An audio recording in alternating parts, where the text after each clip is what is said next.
Congressman Jamie Raskin serves on the January 6th committee. He was one of the leads in yesterday's hearing, and he joins me now. Congressman, first, just on the note that I started this show on, I wonder if you've also noticed this sort of strange, willful naivete that is coming from some of the people in the inner circle who are giving, I think, forthright and truthful testimony. But I wonder, do you think they really didn't see what was happening until they did?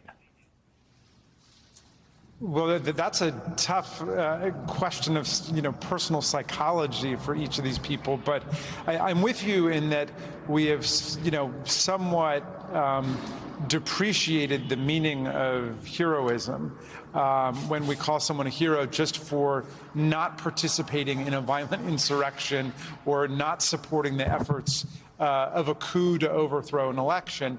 I mean, that's really the least we should be expecting of public officials. We should be asking these people actually to blow the whistle publicly. I mean, they could have gotten in touch with Senator McConnell, they could have gotten in touch with Speaker Pelosi, they could have gone to the newspapers and TV to say there's something very troubling happening here. And I think that we may be hearing some more about people who actually tried to do that. I think one thing that was a little underplayed yesterday, which I hope will get more attention, Chris, is this employee at Twitter who was effectively a whistleblower for democracy, who was saying that in their estimation, there was going to be a nightmarish, cataclysmic event of violence, and they could not really move Twitter to do anything about it, and therefore they were not able to bring it to broader public attention. So that's another one of the things that our committee is going to have to consider with just the extraordinary power of the internet to convey ideas and to convey facts and to convey logistics. What do we do about people who use it for the most dangerous purposes possible? Yeah, I was struck by that as well, and to me, it fit with a whole line of evidence that has been presented by the committee, which is different people having some foreknowledge, some inkling, some sense of where this was all going, even as people on the outside didn't really or failed to appreciate it. But people on the inside, up to and including, Stop the Steal organizer Ali Alexander texting about the president's going to have him go to the Capitol, it was pretty known in certain circles. Yeah, and I mean, certainly those people who are in the FBI and the law enforcement community should have been able to put all of these clues together.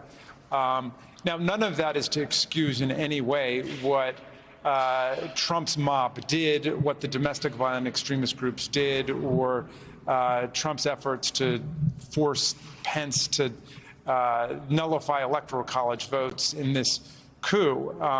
We don't want to be in a situation where we're blaming the victim, but that's obviously one of the things that we've got to look at going forward. What are the early warning systems that we can put into place? And then how do we fortify ourselves in terms of our electoral institutions, our political institutions, against coups and insurrections and political violence going forward? I want to ask a question about Pat Cipollone and his testimony and play a clip for you. It was clear, and there's several moments as shown in the videotape of his deposition, where he doesn't want to tread on what he views as privileged conversations with the president. I want to play you a sort of example of this and then ask a question. Take a listen. Were any steps taken, including the president himself, telling her she'd been appointed?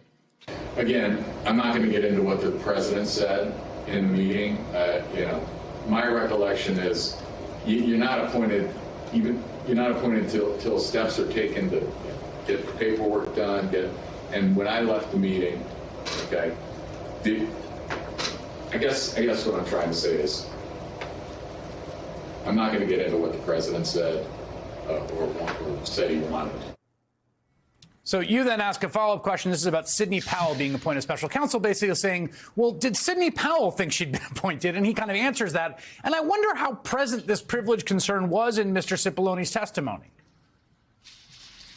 Well, Mr. Cipollone, in fairness to him, was based on the idea that he did not want to communicate any information about conversations he had with the president, advising the president about the execution of his duties. And I think that he was sincere in advancing that view, but he was willing to testify about other kinds of conversations that took place. I mean, it seems clear to me from all the evidence that we've received that Trump did try to anoint or appoint Sidney Powell special counsel, which was a perfectly ambiguous description of her role. It's not even clear whether that meant in the White House or in the Department of Justice or roving in the executive branch. But it seems as if Trump imagined that she would have the power to seize election machinery in swing states and then initiate criminal prosecutions of people that they saw as getting in their way, just to show you how extreme this was. I mean, this was very much banana republic stuff. I did find Mr. Cipollone's suggestion that, well, it wasn't a real appointment because there's other paperwork you have to go through, a little bit amusing given the Trump administration's general advocacy of the unitary executive theory, which is that, you know, l'état c'est moi, and the minute that the president says something, then that is the law. Certainly Sidney Powell thought that she had been appointed on that day when Donald Trump said, make it so.